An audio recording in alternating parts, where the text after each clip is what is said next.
En las redes sociales están diciendo que es igual al eclipse de 1991. Es igual en cuanto a eclipse total de sol, nada más. Pero no es igual al de 1991 en muchos otros sentidos. Es igual en cuanto a términos astronómicos, pero no es igual en cuanto a términos sociales, en cuanto a términos espirituales, en cuanto a términos culturales. El eclipse del año de 1991 astronómicamente pasó por el centro de México, por toda la franja central. Y eso, chicos, hace y marca una gran diferencia, gran diferencia.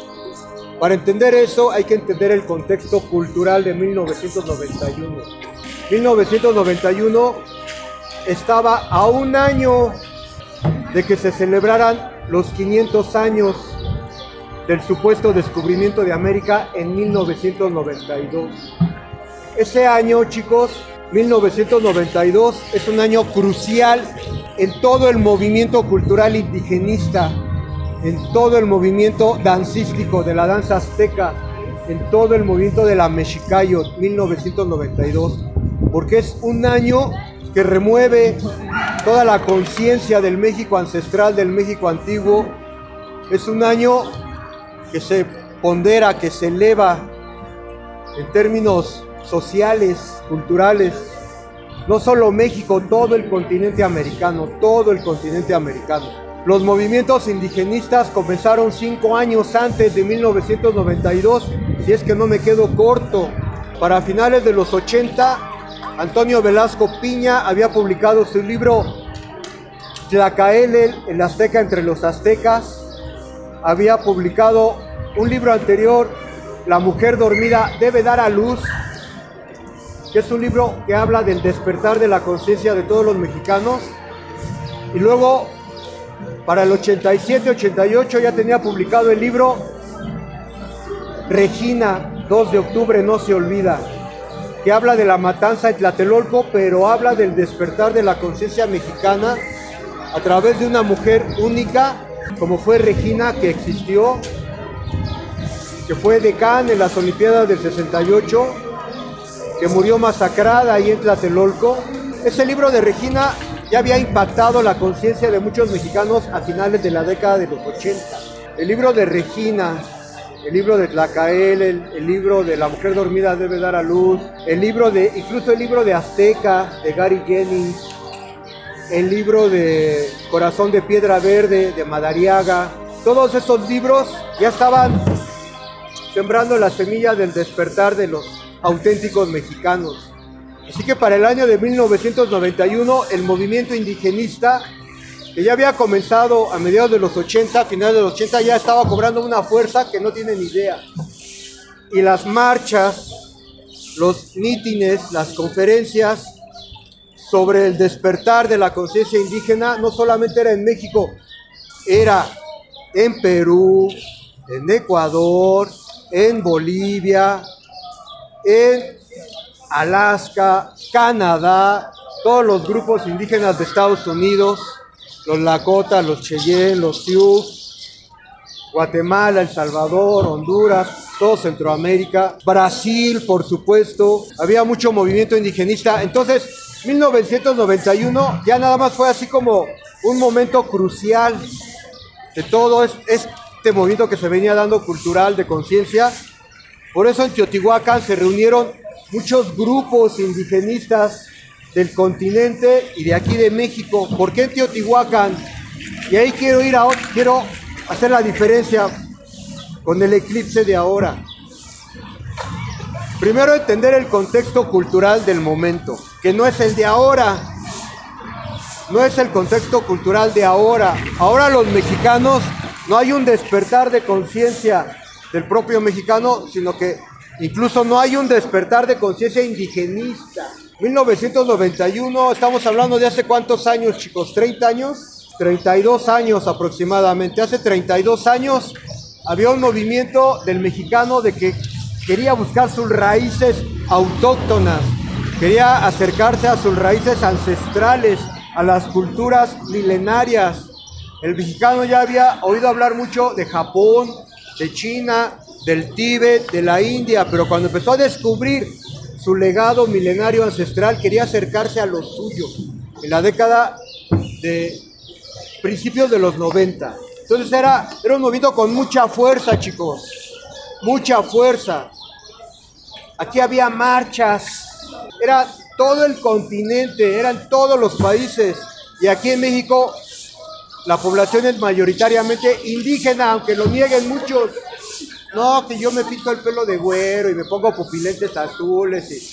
Hoy en día, aunque lo renieguen y lo renieguen, todos somos indios, indígenas, o nahuas, o zapotecas, mixtecas, mayas, otomís, rarámuris, todos tenemos un ADN de alguna cultura ancestral, todos.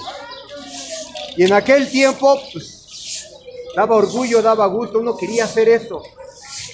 Pero hoy en día la gente no, como que pasó ese boom, fue los 90, parece que nada más los 90 y el primer lustro del milenio. Ya después se vino apagando, bajó la fuerza, la intensidad de los grupos de danza. Hay más grupos de danza hoy, pero no con ese espíritu, no con esa mística, no con ese deseo, no con esas ganas. Hay más grupos de danza porque cada vez hay más gente traumada que busca sacar sus traumas de alguna manera. Ese es otro tema, pero esa mística se fue perdiendo y hoy en día, primero, ese contexto cultural no es el del momento. ¿Qué más? ¿Sí me explico? Segundo, el eclipse total que pasó por el centro de México. Quiero que piensen en términos de lugares sagrados. Quiero que piensen en términos de lugares sagrados por los cuales pasó el eclipse. Quiero que piensen en términos de centros ceremoniales por los cuales pasó el eclipse de 1991 y por los cuales no va a pasar este eclipse del 2024. El centro de México, lo que se llama, por eso se llama, los estudiosos, por eso le pusieron, la separaron de las demás regiones geográficas, porque destaca el centro de México.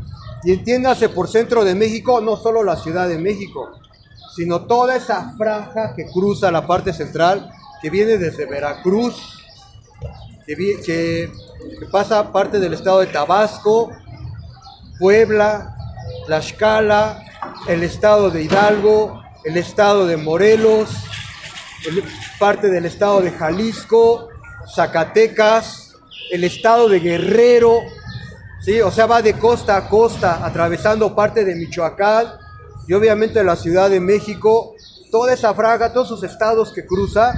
Esa región en el México antiguo fue una región fructífera en términos culturales. La cultura náhuatl, para empezar, aquí en el centro de México, preponderante, dominante. No hay región, incluso en estados como Veracruz, Guerrero, Oaxaca, todo el país, no hay un estado de la República que no tenga un nombre en lengua náhuatl. No hay un estado de la República que no tenga una comunidad, una región, una carretera, una avenida, un lugar en lengua náhuatl, para que vean lo preponderante de la cultura náhuatl. Y ahora, no solo fue la cultura náhuatl, el centro de México, la cultura zapoteca, la cultura de Michoacán, la cultura purépecha, y bueno, todas las culturas que pasaron por la franja central. Entonces, el eclipse total del 91 pasa por Tenochtitlan, pasa por Tlatelolco, pasa por Malinalco, pasa por Xochicalco, pasa por el Tajín, pasa por Teotihuacán y pasa por todos los centros ceremoniales antiguos que ustedes puedan imaginar que hay en todos esos estados en la franja central. ¿Qué significó eso en 1991? Que mucha gente se fue a todos esos lugares, centros ceremoniales, a recibir el eclipse. Y Teotihuacán, que es el lugar ni más ni menos que de los dioses, aunque a mucha gente cree que no hubieron dioses o que no hay, o que es otro rollo, otro tema, pero quiero decir con eso que es un lugar privilegiado Teotihuacán. Es un lugar sumamente significativo en el México antiguo. Teotihuacán se llenó el 11 de julio de 1991, estaba a reventar Teotihuacán. Gente de muchas partes del mundo fueron a Teotihuacán a recibir el eclipse total de sol. Pero no solo fue Teotihuacán, fue todos los demás lugares que les mencioné. Pero en términos místicos de la cosmovisión del México antiguo, lo que significa que el sol, el eclipse, fuera aquí, en el centro, en el ombligo del mundo, en el ombligo de este país llamado México, en el ombligo de una región ancestral muy antigua que aglomeró todas estas culturas. No pasó arriba, abajo, sino fue en medio, en el ombligo, en el centro de poder. Tenochtitlan, Tlatelolco, Teotihuacán, Xochicalco, Malinalco, lo que ustedes quieran. Teotenango, en el Estado de México, otro lugar muy importante, apenas medio entendible, lo que es Teotenango allá por Toluca. Pero lo que significaba pasar aquí donde el águila se posó sobre el nopal, lo que significaba ese centro, esa águila solar, el águila blanca. ¿Pueden comprender el simbolismo, el significado, la magnitud de eso? Vinieron personas de Europa, de Asia, de todo el resto del continente, para estar en todos esos lugares, recibir la energía solar, esa energía del sol que pasa por el ecuador de la Tierra, muy cerca del ecuador.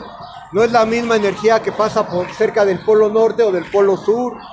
La energía de 1991 fue una energía diferente, poderosa, significativa, simbólica, que juntó a miles, cientos de miles de personas. Por eso el eclipse de este año no es igual al eclipse de 1991 en esos términos. Solamente como un comentario adicional, el eclipse total de sol en Teotihuacán en el 91, cuando llegó la oscuridad, cuando se oscureció, y tal vez por eso muchos fuimos a Teotihuacán, de manera inconsciente, no lo sabemos, pero todos los que estuvimos en la pirámide del sol, en Teotihuacán, justo en el momento del eclipse, se nubló y empezó a llover y nos cayó un aguacero, chicos, como no tienen idea. Nada más en la pirámide del sol, nada más ahí llovió. Lo cual confirmó lo que ya se había dicho, lo que ya habían dicho los académicos que tanto los critican, que la pirámide del sol en realidad no es la pirámide del sol, es la pirámide de Tlaloc. Es una construcción dedicada a la energía de la lluvia, y que la pirámide de la luna en realidad no es la pirámide de la luna, es una construcción dedicada a Chalchutlique, la divinidad de las aguas terrestres, de los ríos, de los lagos, y la del sol, de las aguas celestiales. Ese día que nos llovió, yo no lo sabía, muchos no lo sabíamos, pero sí fue sumamente extraño que justo en el eclipse nos cayera un aguacero y que nada más lloviera en la pirámide del sol.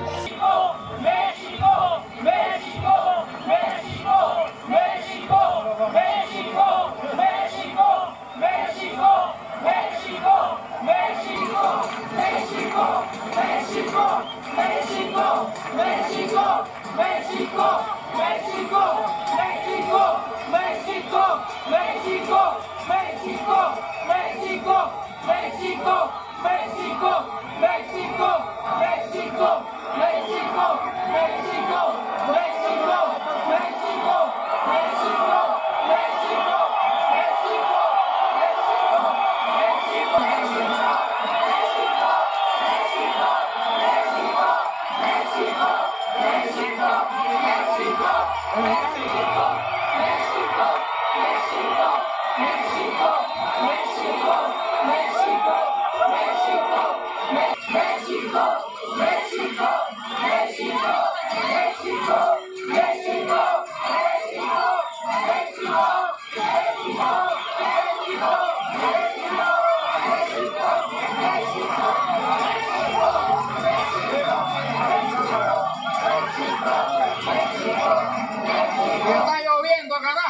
Increíble, en el mismo momento del eclipse lloviendo.